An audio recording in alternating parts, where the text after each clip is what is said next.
Sokak számára kihívást jelenthet beilleszkedni és barátokat szerezni, legyen az iskola vagy egy új környezet. Mindezt úgy, hogy közben folyamatosan változnak például a tinédzserek társalgási szokásai és annak formái. Ma már egyre több barátság születik az online térben a fiatalok körében. De mi van akkor, ha a beilleszkedés nem jól végződik? Érheti-e akár bántalmazás az egyént a közösség felől? Ilyen és ehhez hasonló kérdésekre ad választ a mai adásunkban vendégünk, Takács Tíme, a Szegedi Szociális Fejlődés Pszichológiai Tanszék szakmai tanára. Tartsanak velünk, már is kezdünk!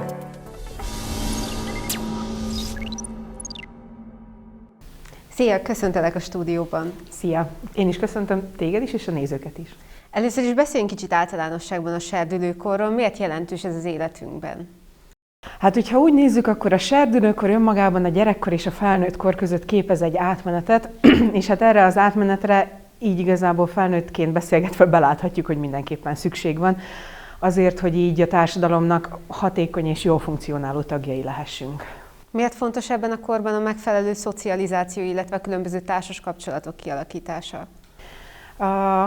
Igazából a fókusz ilyenkor áttevődik, ez a szakasz az, amikor így váltás van. Elsődlegesen így a családról, első körben talán így a kortársakra, és utána így a nagyobb közösségre, hogyha így a serdülőkor végét nézzük, ami így már a fiatal felnőttkor, akkor így akár így az álláskeresés, vagy pályaválasztás, akár a társadalomba beilleszkedés, és hogy ebben nagyon-nagyon segítjük egymást azzal, hogy így közösségekben élünk, és közösségek szabályaihoz, normáihoz igazodunk, és hát a szocializáció lényegében ezt jelenti, hogy megtanulunk élni abban a rendszerben, aminek a tagjai vagyunk. Milyen készségeket sajátíthat el egy tinédzser azon keresztül, hogy társas kapcsolatokat létesít? Hát igazából mindent, és hogyha azt nézzük, hogy így a gyerekkorban így a játék és a szeretet kapcsolatok, akkor ez így megmarad, és ugyanúgy a szimpátia alapján szerveződnek majd a barátságok, de az biztos, hogy újra kell tanulni a konfliktuskezelést, újra kell tanulni azt, hogy mi alapján kötünk barátságokat, biztos, hogy kell tanulnunk azt, hogy más a viszonyunk a felnőtt autoritáshoz azzal, hogy mi magunk is kezdünk ugye felnőtté válni, vagy hát így a fiatalok kezdenek felnőtté válni, és hogy kell tanulnunk azt, vagy azokat a készségeket, amivel boldogulni tudunk azokban a felnőtt rendszerekben, amik már akár a középiskolát is jelentik, más elvárásokkal, hogy azoknak hogyan tudunk megfelelni. Mi jellemző egyébként az ekkor köttetett kapcsolatokra? Vannak esetleg ilyen közös mintázatok, vagy ez teljesen egyéntől függő? Hát így függ az egyéntől is, hogy milyen mintákat hozott a családból, mi az, amit ő így keres, mi az egyéni preferenciánk. Az biztos, hogy így nagyon meghatározóak ezek a kortárs kapcsolatok, mert a leválást jelentik a szülőkről, és így a kiszakadást biztosítják a családból, mint elsődleges szocializációs közegből, és ezért nagyon-nagyon meghatározóak. Az ilyenkor köttetett barátságok így nagyon-nagyon erősek, érzelmileg bizonyosan, még hogyha így azt mondhatjuk, hogy ha így akár különböző egyetemekre kerülnek a fiatalok, vagy elkezdenek dolgozni, akkor nem biztos, hogy ezek így megtartódnak, ám de van arra is példa, hogy ezek igenis egy nagyon tartós barátságok. Láthatjuk azt is, hogy az elmúlt években azért változott, hogy hogyan alakulnak ki ezek a kapcsolatok, ugye ez az internet is hatással volt. Miben változtatta meg az a kapcsolatépítést? Egyszerre nagyon sok mindenben, és igazából nagyon kevés dologban, mert hogy ugyanúgy megmaradt, és erre talán így tényleg a Covid a jó példa, hogy nagyon-nagyon megmaradt a személyességnek az igénye, az úgynevezett offline létnek az igénye. Ugyanakkor igen, az internettel megjelent az is, hogy lehetőség van másokkal is kapcsolódni, akikkel esetleg ebben a bizonyos offline világban nem tudunk kapcsolódni, és ugye legtöbbször ezek olyanok, amik érdeklődés mentén szerveződnek, például valamilyen játékon keresztül, valamilyen internetes felületen keresztül már lehet követni embereket, lehet együtt rajongani, lehet együtt játszani, közben kommunikálni, ez nagyon-nagyon erős szervező erő, de hogy ugyanúgy megmarad az offline, és ezt nagyon jól tudja biztosítani például az iskola, a sportkör, a vallási közösség, amik még mindig személyesek, és hogy ezek ugyanúgy megmaradnak, és a gyerekek életében ott vannak, inkább az ezeken kívüli időben nyert nagyobb teret az online lét. Mondhatjuk el, hogy az egyik fajta kapcsolat jobb, mint a másik, tehát hogy jobb az online kiépített kapcsolat, mint az offline? Hát ez attól függ, hogy mit nevezünk jónak. És így nagyon-nagyon hosszan lehetne arról beszélgetni, hogy mi a jó, és És ha megkérdeznénk őket, akkor biztosan más mondanának, mint amit mi gondolunk felnőttként. Mert hogy mi azt gondoljuk jónak, hogy a barát az, aki mellettünk áll a bajban, ha felhívom, akkor jön és segít fizikailag.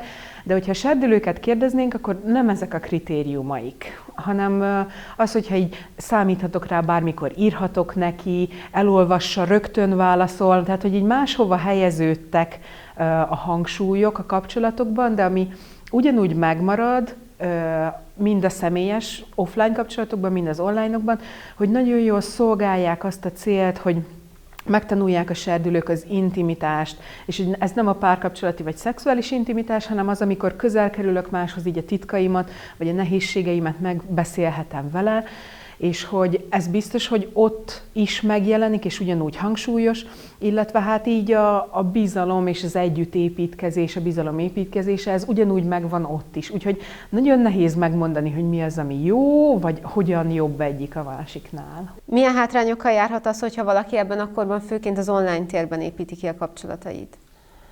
Hogyha valaki az online térben építkezik főként, azt érdemes egy jelnek tekinteni, mert hogy akkor valamiért így az offline világban nem nagyon találja meg azokat a kapcsolódásokat, amik elérhetőek akár az iskolában, akár iskolán kívüli tevékenységekben. Ugye 16 éves kor a tanulmányi kötelezettségnek a korhatára, tehát hogy addig biztos, hogy személyes szocializációnak is, hát mondhatjuk úgy, hogy ki vannak téve a fiatalok. Hogyha ebben valaki nem boldogul és az online-ba tolódik át, akkor érdemes a szülőknek nagyon odafigyelni arra, hogy ez miért lehetséges. Na most tudják ők is biztonságban érezni magukat, hogy vannak olyan, hát kvázi fórumok, helyek, játékok, ahova visszacsatlakozhatnak bármikor, amikor ebből a személyes kontaktusokból kiszakadnak, és ezek adnak nekik biztonságot, de a veszélyei azok, hogy így igazából nem tudják, hogy kikkel. Igazából nem tudják, hogy milyenek ezek az emberek, és még hogyha így van egy képcsere, vagy beszélünk például Discord felületen arról, hogy így ki mit csinál, mit, és halljuk a hangját, akkor sem biztos, hogy az az ember ül ott a túloldalon. Ez az egyik. A másik pedig, hogy nem kerülhetjük el talán azt a nézőpontot, hogy emberekként így nagyon-nagyon fontos a személyes kontaktus, a testi érintések, még hogyha nem is mindenkinek ugyanakkor a súlya, de hogy a személyes találkozás és az együtt töltött idő, az más az online térben, mint az offline-ban. És ez biztos, hogy ha nem is veszélyes, de nagyon más. Mivel ekkora szerepe lett már az online világnak, esetleg abból származhat a hátránya valakinek, ha főként csak offline építi ki a kapcsolatait? Hát ez talán így az internet használat, és így akár hát ezzel a szóval élve kütyű használatra is igaz lehet, hogy aki nincs online, az kimarad. Ez a FOMO jelensége, és ez a serdülőknél nagyon megvan, ez a fear of missing out, hogy valamiből kimaradnak, az attól való félelem, és ezért nagyon terhelő az, hogyha az ember nincs online. Ezt láthatjuk akkor is, amikor azt kéri az ember például egy iskolában, hogy tegyék el a telefonjukat, akkor is, amikor így azt mondja az ember, hogy menjen most már el aludni, és tegye le a telefonján, mert hogy kimaradnak dolgokból. Azzal, hogy a serdülők nagy közössége, és egyébként így a felnőttek nagy közössége is online éli az életét, olyan módon, hogy kapcsolódásokat teremt, akár a munkája ott van az embernek, akár családtagokkal is lehet ott kapcsolatot tartani, hogyha nem így közvetlenül egyháztartásban élnek, akkor így olyan lehetőségeket ad, amit, hogyha valaki így nem használ, főleg serdülők és kortárs közösségben, akkor igenis kimaradnak dolgokból. Ha visszatérünk az offline kapcsolatépítésre, ugye ennek a fő szinte ebben az életkorban az iskola. Itt hogyan valósulnak meg ezek a kapcsolatok? Hogyan épülnek ki, és hogy mennyire befolyásolja az életüket a serdülőknek? Hát ez biztos, hogy nagyon befolyásolja. Ugye így a serdülőkor az már így általános iskola felső osztályában elkezdődik. Ez ugye jól megalapozódik gyerekkorban a baráti kapcsolatokat tekintve. Átalakulások vannak, mert hogy a serdülőkori preferenciák azok mások, mint a gyerekkoriak, másokkal szeretnek barátkozni, és ilyenkor a hangsúlyok máshová tevődnek, és új barátságok kötődnek, és azzal, hogy van az iskolarendszerünkben egy iskolaváltás, középiskolába lépés, kivéve a 6 és 8 osztályos gimnáziumokban, mert ott korábban, de hogy van egy ilyen új közegbe kerülés, ahol az ember kénytelen igazából új társas közegbe belecsöppenni, és ott új kapcsolatokat alakítani. Ez nem feltétlenül jelenti azt, hogy így az összes barátságát elveszti az ember az általános iskolával, és utána a középiskolában kénytelen újakat kötni, de az biztos, hogy az új közeg, az új lehetőségeket hoz a kapcsolódásra, és hogy itt is megfigyelhető az, hogy érdeklődés mentén, szimpátia alapján választanak. Hasonlóság, külső testi jegyekben, vagy akár így belső tulajdonságokban. Ez az, ami így kezdetileg összeköt, és aztán ami összekovácsol, azok az élmények, az együtt töltött idő, és ezek lehetnek nagyon erős szervezőerők. Vannak-e különbségek például az általános iskolában köttetett kapcsolatok és a gimnáziumban köttetett kapcsolatok között? Úgy értem, hogy más alapján választjuk meg a szimpatikus embereket, vagy barátainkat? Hát, hogyha a szimpátia a szervező, akkor szimpatikusság alapján biztos, hogy választunk. Tehát, hogy az így, mikor éppen mi a szimpatikus, hogyha így, és talán ezt így mondhatom, hogyha így általános iskolás szervezőerőket nézünk, akkor így a jó gyerekek általában összekapcsolódnak, a fiúkkal, a lányokkal, akkor még nagyon-nagyon külön válik, és aztán ez a középiskolában így a párválasztásokkal és a párkapcsolatokkal kezd összemosódni, hogy a fiúk, lányok között is vannak már így barátságok.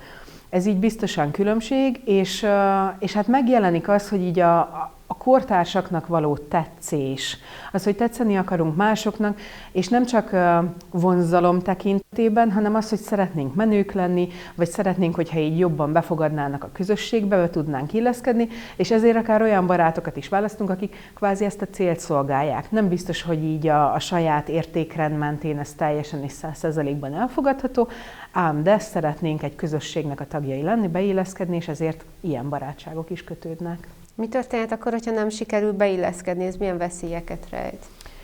Hát azt mindenképp, hogy így a közösségnek, vagy egy osztálynak például periférián lehet ez a tagja. Ez a periférián levés, ez azt jelenti, hogy így nagyon kevés, vagy egyáltalán nincsen kapcsolódása az osztálytársakhoz. Ez így akár hozhatja magával azt is, hogy bántják az illetőt, azért, mert ő más, vagy másképp is nem tud kapcsolódni. Másrészt pedig hozhatja azt, hogy így kiad élményekből, hogy míg az osztálynak egy része, nagy része csinál valamilyen közös programot, lehet, hogy őt nem fogják hívni. És ezáltal élményekből marad ki, ami kvázi egy spirált eredményez, amiben belekerül az ember, akkor ezt nagyon nehéz megszakítani. Hogyan tud esetleg ezen a problémán egy pedagógus segíteni? Nagyon fontos, hogy észrevegye ezt a pedagógus, és így nagyon nagy felelősség is van a pedagógusokon, és ugyanakkor igazából magukon a serdülőkön is, és nem csak azon, aki így kimarad a többiek közül, hanem azon is, aki benne van a csapatban, és ezt észreveszi, hogy így figyeljenek egymásra, és jelezzenek a pedagógusnak. És akkor, amikor egy pedagógus ezt így észleli, akkor tehát tudatos lépéseket annak érdekében, hogy így feltárja, hogy mi a probléma. Ebben kérheti iskolapszichológus segítségét is, tehát nem egyedül rajta van ez a felelősség, de hogy az, hogy így megnézzük, hogy mi a probléma, hogy miért nem tudott ez a diák beilleszkedni, hogy a közösségben találhatunk-e valamit, amivel megoldhatjuk, esetleg segíthetünk a diáknak egyénileg, hogy így a beilleszkedése gördülékenyebb legyen, és aztán a kettőt érdemes valahogy összehozni, az osztályt és a serdülőt, hogy ez a kapcsolódás akár így játékos elemekkel, akár beszélgetéssel, de mégis megtörténhessen. Miben nyilvánulhat meg egyébként az iskolai bántalmazás, hogyan vehetjük ezt észre? Nem biztos, hogy mindig észrevesszük, vagy észrevehetjük. A klasszikus, ami így látható elvileg, az ugye a fizikai bántalmazás és a verbális bántalmazás, de nagyon ügyesek abban a fiatalok, hogy ez így ne váljon láthatóvá a pedagógus számára. Ami viszont így nagyon nehezen látható, az az online zaklatás és az online bullying, amiben sokszor már így a rendőrség bevonása is szükséges, és hogy nagyon-nagyon sokféleképpen lehetséges ez az online zaklatás, képek küldözgetése, csoportból kizárás, letiltás, rossz hírek terjesztése. Tehát az, ami így megvalósulhat az offline való életben, az mind-mind megvalósulhat egyébként online térben is, csak kiegészül azzal, hogy bármilyen tartalom, bármilyen képszerkesztés után terjeszthető az illetőről. És hogy sajnos vannak olyan kortárs közösségek, amik elmennek eddig a pontig, hogy ezzel így élnek, de hogy amit így észrevehetünk, az a fizikai bántalmazás, az, hogyha valakit például becsuknak egy terembe, és így nem engedik ki onnan, a verbális, amikor különböző szavakkal, jelzőkkel illetik, és hogy onnantól zaklatás ez az egész, amikor már nem vicces a másik félnek. És hogy a zaklatásnak ez a legfőbb pontja, hogy amikor már az ember úgy érzi, hogy ez túlment azon a határon, hogy én is viccnek tekintsem, akkor onnantól tekinthetjük zaklatásnak, és hogy nagyon fontos azt tisztázni, hogy egy ilyen bullying az tényleg nem vicces. Hogyan tud segítséghez fordulni egy érintett gyermek vagy serdülő? A legegyszerűbb talán az, hogyha szól egy felnőttnek, és a felnőttbe értsük bele a szülőket is. A szülőknek, hogyha jeleznek, akkor a szülő tud hivatalosan is lépéseket tenni. Ugyanazokat, amit megtehet a serdülő, hogy jelzi az osztályfőnöknek, vagy ha éppen aktuálisan történik a dolog, akkor bármelyik szaktanárának jelezheti, bármelyik felnőttnek, és a felnőttek be tudnak avatkozni, de hogy otthon a szülőknek nagyon nagy szerepe van ebben. Abban, hogy a kortárs közösség hogyan alakul, abban igazából az iskolai tanári vagy oktatói közösségnek van nagyon nagy szerepe, és így akár hivatkozhatunk a házirendre is, de nem elsősorban az, hanem az, hogy mi az, amit normálnak tekintünk az iskolában. Hogy elnézzük-e például azt, hogy így káromkodás van az iskolában, vagy az, hogyha csúfolnak, az átmegy-e a szűrőn, vagy sem. Ez egy nagyon fontos fokmérője annak, hogy egy iskolában kialakul-e a bullying, vagy sem, de nem csak ezen múlik, hanem azon, hogy így mostanában nagyon nagy a stressz, nagyon nagy feszültségek vannak így a diákokban, és sokan nem találnak más módot arra, mint hogy egymáson vezessék le, és igen, ennek sokszor áldozatai azok, akik zaklatásban részesülnek. Említetted, hogy a szülőknek is nagy szerepe van, ők hogyan tudják segíteni az érintett gyermekeket a hivatalos intézkedéseken kívül?